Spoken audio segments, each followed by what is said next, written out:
Kuna ofisa ya idara ya huduma ya umeme ambaye ni Kenya Power, anaitwa Shadrack Makembu.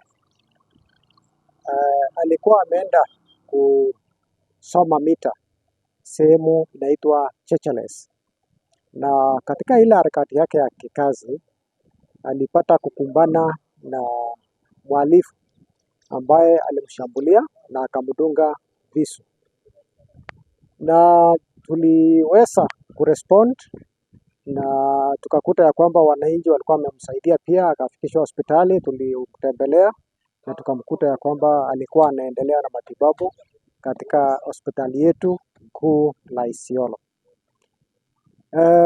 Tumejaribu kutathmini tujue kiini ya jambo hili na bado tunafanya uchunguzi yetu.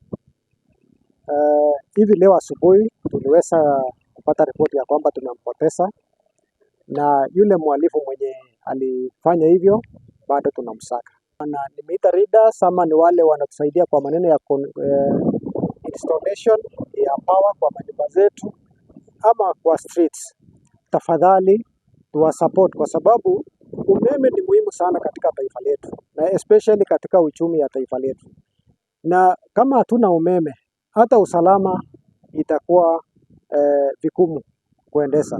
Hii stima imetusaidia sana, inatumulikia barabara, inatumulika streets, at least inatusaidia hata maafisa ya polisi wakati wa kuzunguka usiku, masaa ya usiku, ya kwamba tunaweza pitia hizo sehemu, ama labda wananchi wanaweza pitia sehemu fulani ambaye labda ingekuwa ni fiche bila umeme.